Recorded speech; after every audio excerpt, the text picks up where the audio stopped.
Towards the end of this season, this episode is dedicated to the music. Looking back, there was actually an upright piano in the room where I recorded all these interviews. But I never once lifted the key cover to press a single key during all the hours I spent in the space I had turned into my temporary hidden recording studio. I have unfinished business with music ever since I stopped playing piano at the end of high school. Before that, I played high-level classical music for 10 years. But back then, there was an enormous gap between all the praise I had received and my own experience of my playing. It just didn't match. For me, music was always the highest form of art, a sacred sphere, so sacred, yet so unattainable, that by the end of high school, I decided to leave it forever. Only years later, after I'd stopped playing completely, a friend composed a short piece and asked me to just play it. The composition was super simple for me to play, and he recorded it for his own needs. A second after the recording, he played it just to check if it was working. But I was in shock. That was the first time I heard myself through a recording. A small crack opened between two parallel realities. The one I experienced as the player, and the one of the outside listener. Only then did I realize that in all those years in my childhood, I couldn't really hear myself while I was playing music. I was both present and disappeared. In the making of this podcast, something happened. While recording the interviews, I felt most present. But in order to work countless hours by myself on shaping and editing the podcast, I entered my cozy space of disappearance. Into the gap between a voice and a recording, music started to sneak in. Not the perfect music I used to fantasize about. It wasn't as complex or rich as I had always hoped for. Not as extraordinary as I always believed music should be. Without the technical and financial means, and for sure, without enough time, music just pushed itself in the most intuitive, quick, and immediate way as just another part of the cutting flow. After years of fear and avoidance of touching music, it came back. Once again, from the space of disappearance, through a recording to my present.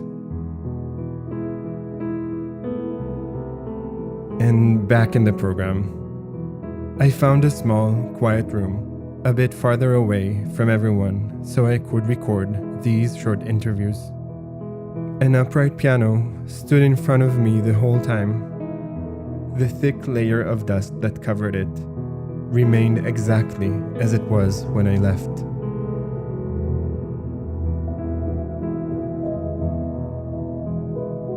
Craig enters the small, improvised recording studio. He places his violin case on the floor next to him, as if it were a beloved pet following him around, then sits down in front of the microphone. Interview number 19. Well, just a couple nights ago, we were singing Nigunim here at Generation J, and our dear friend Moshe told me that I'm his Rebbe, he's my chassid, which is funny for me because it's like I've always enjoyed sharing Yiddishkeit, sharing Judaism and stuff, and like to think of myself as a teacher, and I am to an extent, but also like I never really wanted this kind of position of being like, oh yeah, that guy, he's like the Rebbe or whatever, right? And I know he was joking, but it's, I don't know, it's very sweet to sort of feel like that part of me is seen, even at the same time as I like don't want to acknowledge it myself or something. And like when other people see these parts of you that you sort of try to kind of keep in the background, it's kind of empowering and a little bit scary maybe also, but like in a good way. A Rebbe is a teacher and a leader, and in the Hasidic context, it can also really be like a source of spiritual power and someone that maybe, has the power to heal people or to give them blessings for success and things like this. I definitely don't see myself as having those powers, but I think it's also like there's the traditional way of viewing it and like the traditional view of who has power and like whose things are valuable. And I think there's a really beautiful way of using it outside of that context, acknowledging that someone gives you this power or someone heals you in a certain way, even if it's not the traditional way exactly. I Think I Saw You is a podcast dedicated to exploring our human disappearance. Every episode features an interview with a different person. In this season, I recorded the participants and faculty members of the program Generation J, each of whom reflected on their own thoughts and experiences of disappearance.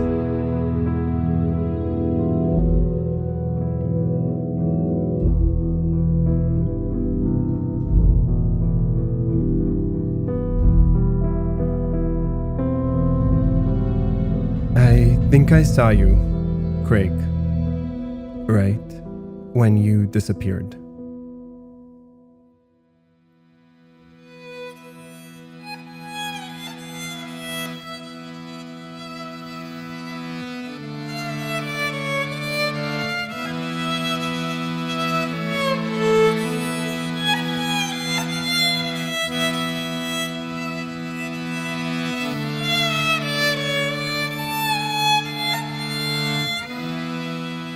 Earlier this week, I was doing a dance class, a class about embodiment and dance and Yiddish gesture. And we had a lot of talks about the different blocks that people feel getting into this kind of body, this way of moving and feeling that's tied to tradition. A lot of us have so many experiences that have created these kind of blocks for us.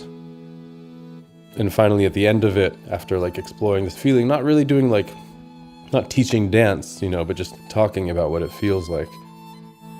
We played, again, slow traditional klezmer piece for solo dancing, and all the participants here at Generation J pushed themselves a little bit, I think, to try to get into this space of their bodies. And somehow they really all like found this deeper dimension than what they were doing before, and their movements seemed somehow more traditional and also more themselves.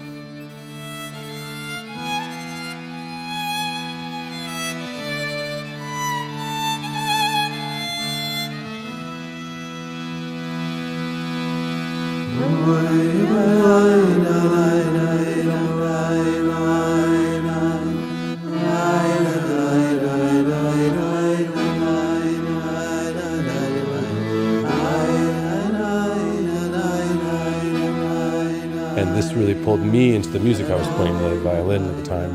And I think it got me to this place where it's like, was no longer like me trying to play the music and show them what the Yiddish feeling is in the music. They were dancing and I was playing, and suddenly it was more like the world was manifesting in this moment of dance and music, but like no longer that I'm putting it out there trying to pull them into this thing or something, but that we're both just kind of serving the moment that's happening. And for I think 3 hours afterwards, I was like a bit high, just kind of walking around feeling my body in a totally different way. For me, that's disappearance. Yeah, I think when like it's no longer me thinking like, oh, what do I need to do? How do I impart myself on the instrument to make this thing come out of it? The thing is being drawn out of it like by magnets or something. Like the motion is just emanating and not being created exactly like by us. It's really interesting to explore the topic of identity and the topic of community together, because I think they're very wrapped up, obviously. It's like we need to have a community where we feel safe to be seen, because otherwise, like I think often we're a bit nervous about how they might judge us and react, or what we might think based on what they think of us, and all these kinds of things. There's always a group dynamic. So like as you get sort of situated within a group, you're balancing into that and trying to figure out both how safe are you to put your energy out there, and also how do you hold space for everybody else also, and not take over too much. And at the same time, I think often without the community, we have all these challenges about our identity and how much of ourselves we see, or what parts we're willing to see and to show to others. So I think even though it's also a challenge to join a new community, the community can really help. Once the community establishes itself as a safe space, then this can really be a place for exploration, and play in ways that on our own, where maybe we wouldn't push ourselves to do, or we wouldn't feel secure about.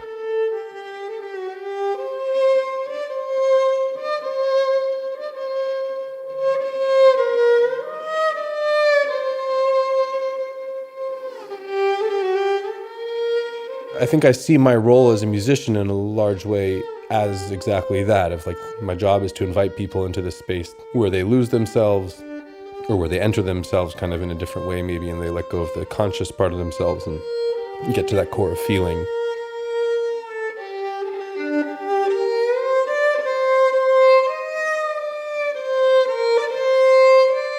Music, because it's so metaphysical and abstract, I think it has a good ability to do that. Often when I'm playing, that's partially what I'm doing, is I think trying to cast the spell.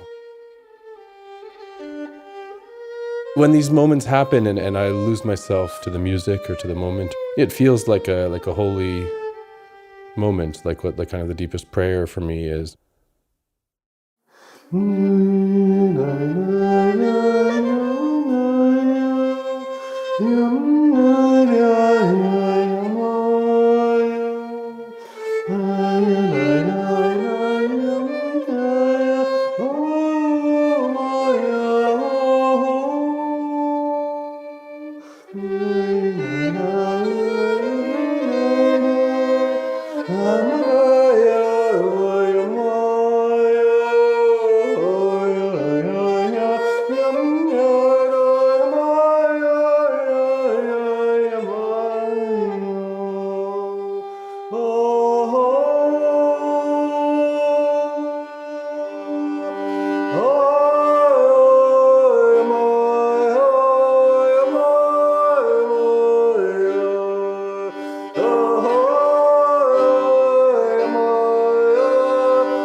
At the first point, like, I feel like I'm reaching and trying to think about how to get to this place.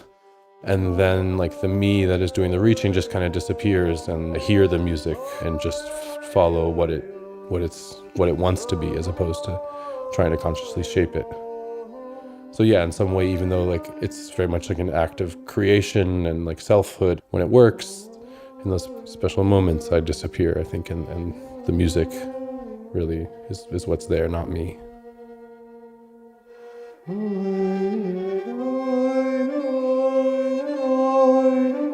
I think you can invite people into this space of disappearing, and I think in part that's what that class was about, exploring this idea of feeling in your body to try to help people let go of the things that tell them that they can't sort of surrender to that space. I think also I try to do it just by embodying that myself, and like kind of showing in my body that I'm letting go, and just trying to allow and maybe like encourage these sort of accentuated gestures and signify in a way that I'm lost in this thing, or that I'm surrendering to it. Which in a way can be like a conscious action that's kind of the opposite of this thing of losing yourself. But often I find if I start myself in that direction and just fake it till I make it, in a way that like then soon like I just inhabit that space. And so sometimes I'm like telling the body to do this thing, and then the mind can go somewhere else, and then the body pulls the mind into that space.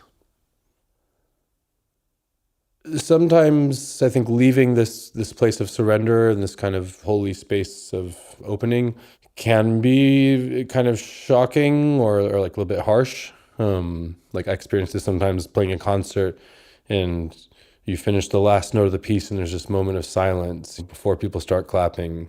And I tend to think that's like the most important moment, kind of the most special moment. Whatever's happened through all these vibrations of sound, it kind of settles, and there's just like this rebalancing, and you find out if it worked, sort of like, how magical that moment feels.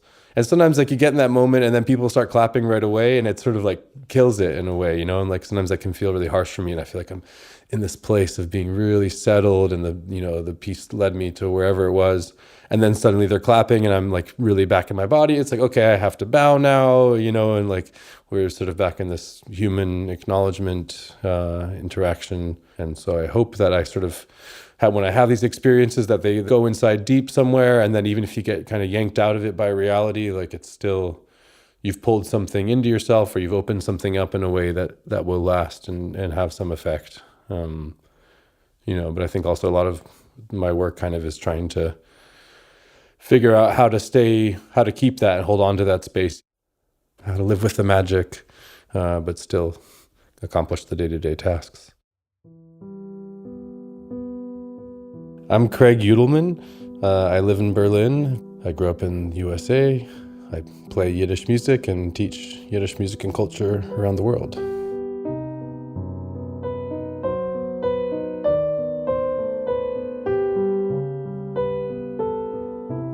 This episode features Craig Udelman together with Sasha Luria and Lawrence Klamberg as they perform Avinu Malkeinu in their trio, and Craig playing Nigun number 16 from the Barakovsky's Nigunim collection. Craig is involved in a wide range of projects, and you should definitely dive deep into his work.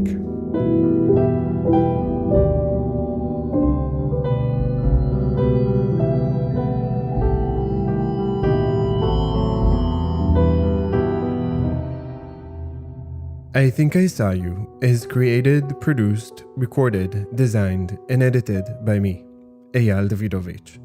The podcast's main themes were composed and performed by me as well. Mixing and additional sound design by the master of waveforms, Jan Brett. The podcast is supported by Paideia, the European Institute for Jewish Studies in Sweden.